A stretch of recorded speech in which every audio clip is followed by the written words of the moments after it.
여러분, 반갑습니다. 유튜브 경매 탈탈탈입니다.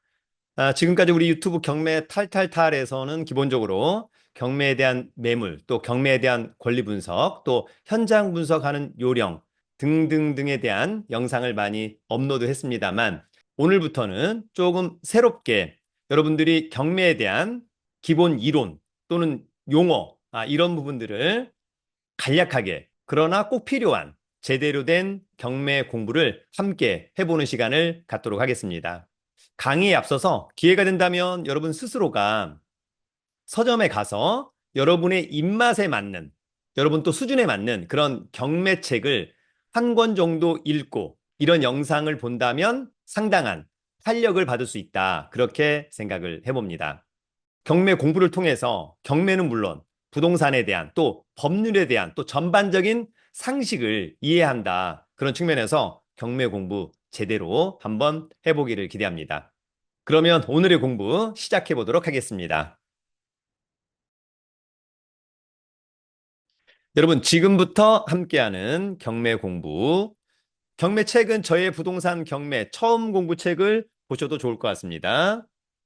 여러분, 우리가 경매 공부하면 기본적으로 경매 절차, 임대차 보호법, 뭐 주택임대차, 상가임대차, 그다음에 권리 분석, 명도 분석, 현장 분석, 가치 분석 이런 부분들을 다 할 수 있어야 되는데 앞으로의 경매 공부는 이러한 내용들을 간단하지만 제대로 한번 해보도록 하겠습니다.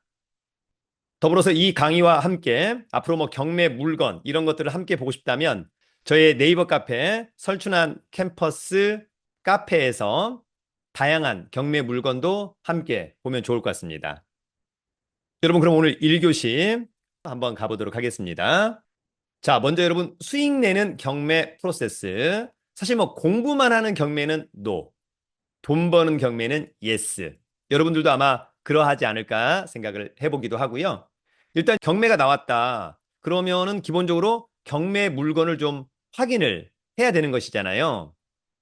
가령 뭐 용산역 앞에 푸르지오 서밋, 오피스텔이 뭐 경매로 나왔다. 또는 상가가 경매로 나왔다. 그러면 이제 물건을 검색합니다. 물건 검색은 대법원 경매 정보 사이트 또는 유료 경매 정보 사이트의 뭐 부동산 태인 이런 사이트를 통해서 물건을 검색합니다. 여러분들은 이제 오늘부터는 대법원 경매 정보 사이트를 일단 잘 봐주는 센스. 왜냐하면 국가가 만들어서 공신력. 그다음에 무료인 것이니까요. 그래서 물건을 보니까 괜찮아. 역세권에 뭐 등등. 그러면 직접 현장을 가서 분석을 하는 거죠. 지역 분석, 물건 분석. 지하철역에서 몇 분 거리인가? 또 몇 층 중에 몇 층인가? 또 향은 어떤가? 등등등. 그래서 괜찮다. 그러면 집에 와서 권리 분석. 대부분의 경매 물건이 여러분 권리 분석상에 하자가 있는 물건이 거의 없습니다. 그래서 매각 물건 명세서를 통해서 권리 분석, 특별히 문제 없구나. 또 있다면 조심해야 될 것으로 보이고요. 없다면 이제 적절한 가격에 입찰, 그다음에 낙찰. 사실 뭐 입찰해서 낙찰받기가 쉽진 않죠. 오히려 입찰해서 폐찰하기가, 그러니까 1등 못하고 2등, 3등, 4등 이렇게 떨어지는 것이 쉽지 1등을 하기는 또 쉽지 않다라고 하는 점.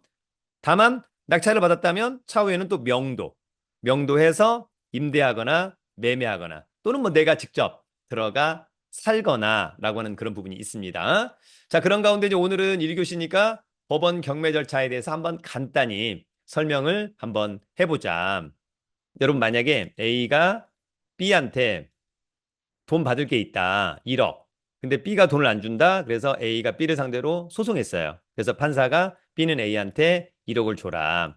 그런데 이제 B가 일산에 아파트를 하나 갖고 있나 봐요. 아파트를 하나 갖고 있다. 어디에? 일산에. 자, 그래서 이제 B가 끝내 돈을 안 주니까 A가 경매를 신청하는 거죠.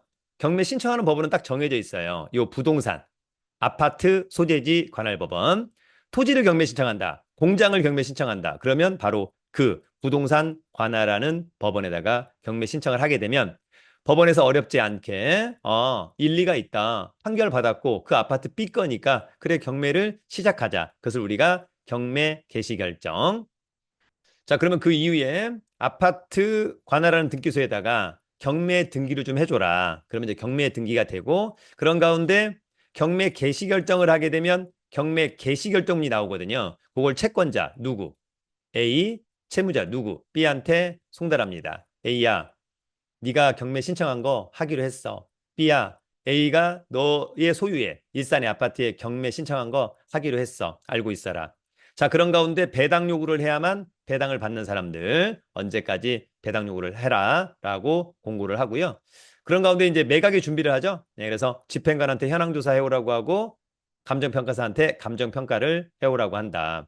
그 이후에 이제 배당 요구 종결이 지나가고 매각길이 잡힙니다. 통상 우리가 입찰길이라고 하는 건데 법률상 용어가 이제 매각길.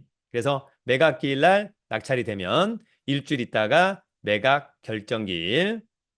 그다음에 이 매각 결정길 통상 매각이 이제 허가가 되고요.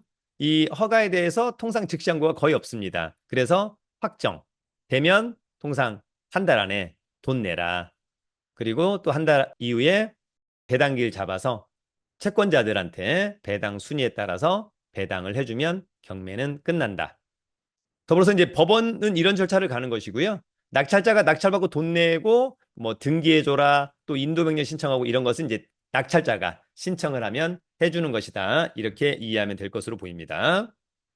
자, 더불어서 이제 옵션으로 자, 아파트 면적에 대한 설명 또 간단히 한번 해보도록 하겠습니다. 우리가 여러분 이제 전용 면적이라고 하는 게 있고요. 공급 면적이라고 하는 게 있고 계약 면적이라고 하는 게 있습니다. 통상 여러분 우리가 뭐 33평형 아파트, 33평형 아파트 그러면 전용은 통상 한 24평형 전용이 24평 아파트 공급 면적, 전용 면적 또는 뭐 114제곱미터 전용은 84제곱미터. 네, 요런 게 이제 전용 면적. 요런 게 공급 면적이 되는 거죠.